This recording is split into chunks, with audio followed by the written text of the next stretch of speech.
कृष्णा। कहा जाता है कि पुरुषों को अपने बच्चे और दूसरों की पत्नियां बहुत अच्छी लगती हैं। यह वाक्य सुनने में भले ही थोड़ा सा विचित्र लगे, लेकिन इसके पीछे एक गहरी सच्चाई छिपी है। पुरुष अपने बच्चों को अपने अंश के रूप में देखते हैं, उनके सपनों का विस्तार मानते हैं और उनकी मासूमियत में अपनी खुशियों को खोजते हैं।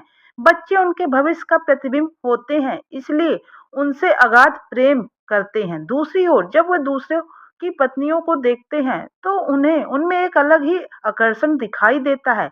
लेकिन यह आकर्षण वासना का नहीं बल्कि आदर्श और प्रशंसा का भी हो सकता है।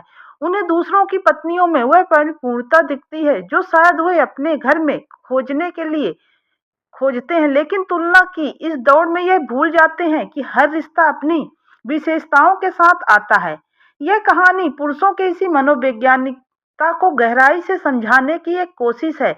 इस कहानी के माध्यम से यह बताया जाएगा कि आखिर पुरुषों को अपने बच्चे और पराई बीवियां क्यों अच्छी लगती हैं।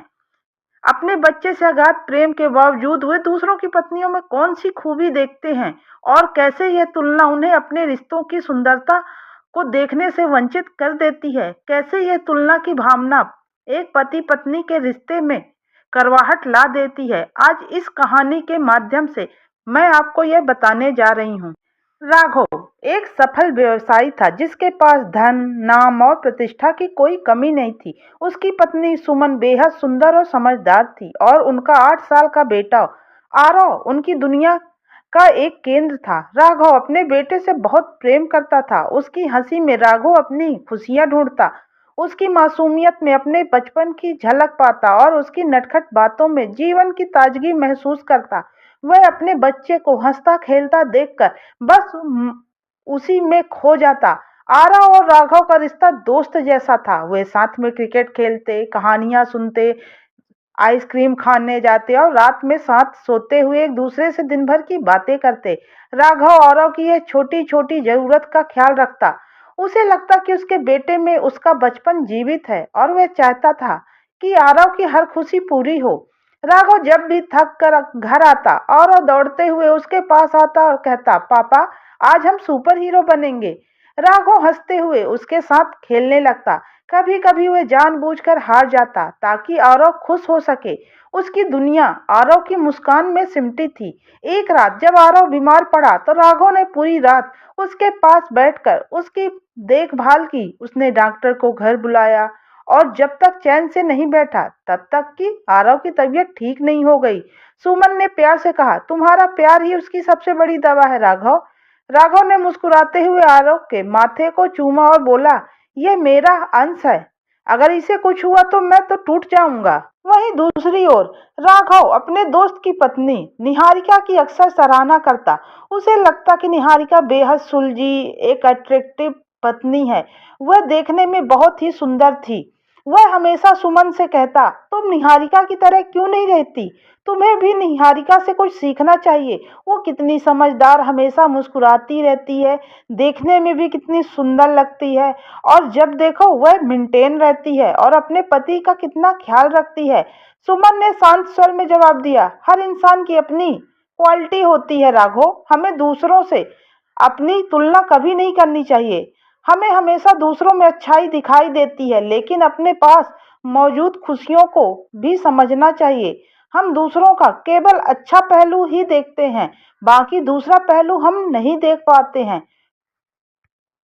निहारिका के पति का नाम अमन था।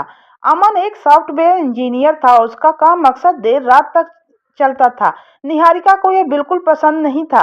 वह चाहती थी कि अमन ऑफिस से समय पर आए, उसके साथ समय बिताए और उसकी हर छोटी बड़ी बात पर ध्यान। एक दिन अमन और राघव दोनों एक कॉफी हाउस में बैठे हुए थे। अमन थोड़ा सा उदास लग रहा था। तब राघव ने कहा, अमन तुम इतने उदास क्यों लग रहे हो? सब ठीक ठाक है ना? राघव की बात पर अमन कहता है, क्या बताऊं, मैं निहारिका से परेशान हो चुका हूँ। निहारिका का नाम सुनकर राघव कहता है, तू निहारिका से क्यों परेशान हो चुका है? तेरी बीवी तो कितनी अच्छी है, कितनी समझदार, सुलझी हुई और देखने में भी कितनी सुंदर है, तो तू कैसे अपनी बीवी से परेशान हो सकता है? तब अमन कहता है निहारिका का स्वभाव जिद्दी है, वह अपनी बात मनवाने के लिए रोने धोने का नाटक करती है, कभी मुझ पर गुस्सा करती है, कभी गुस्सा होकर चीजें मेरे ऊपर फेंकती है और कभी कभी तो घर छोड़कर मायके जाने की धमकी भी देती है। एक बार जब अमन ने उसे समझाने की कोशिश की, वह बहुत थक गया था, लेकिन तब भी वह समझने को तैयार नहीं थी। उसे लगता है कि मैं बस ऑफिस जाऊं और ऑफिस का काम करके घर पहुंचूं और घर में भी उसकी मदद करूं। मैंने बस कह दिया मैं थक गया हूं, मुझे आराम की जरूरत है। तो निहारिका ने तंज कसते हुए कहा, तो क्या मैं यहाँ घर में आराम फरमा रही हूँ? मैं भी तो सारा दिन घर के कामों में लगी रहती हूँ, लेकिन मुझे कोई शिकायत नहीं है। तुम्हें तो बस बहाने बनाने आते हैं। अमन को उसकी बातों से बहुत दुख लगा, लेकिन उससे बेहद प्यार करता था और उसके गुस्से को नजरअंदाज करके उसे मनाने की कोशिश हमेशा करता रहता था। अमन कहता है बाहर से देखने पर मेरा निहारिका का रिश्ता खुशहाल जोड़े की तरह लगता है, वह लेकिन वह ऐसा है नहीं। हम लोग बाहर हमेशा साथ में जाते हैं, सबके फंक्शन अटेंड करते हैं, दोस्तों के साथ मिलते हैं, लेकिन राघव अंदर बहुत दर्द है, क्योंकि निहारिका के व्यवहार से मैं टूट जाता हूँ। मैं उसे इतना प्यार करता हूँ, लेकिन वह कहीं भी मेरी एडजस्टमेंट को नहीं समझती है। उसे लगता है कि वह मेरे लिए एडजस्ट करती है, लेकिन सच्चाई तो यह है कि मैं उसके लिए हमेशा एडजस्ट करता हूँ। उसे नहीं पसंद था तो मैं यहाँ मुंबई शिफ्ट हो गया। उसे नहीं पसंद कि मेरे घर वाले मेरे घर आए, तो मैं वह भी मान गया। लेकिन उसके बाद भी वह कभी खुश नहीं रहती। वह हमेशा मेरे से झगड़ा करती रहती है, छोटी छोटी बातों पे इतनी जिद करती है कि जिसे मुझे पूरा करना मेरे बस में कभी कभी नहीं रहता है। राघव, मैं क्या करूं? मैं थक चुका हूं। अमन की बात सुनकर राघव अंदर से हिल गया। उसे समझ में आया कि उसकी बीवी ने सच ही कहा था कि हम दूसरों की स- बस अच्छाई ही देखते हैं, दूसरा पहलू तो हमें नजर ही नहीं आता।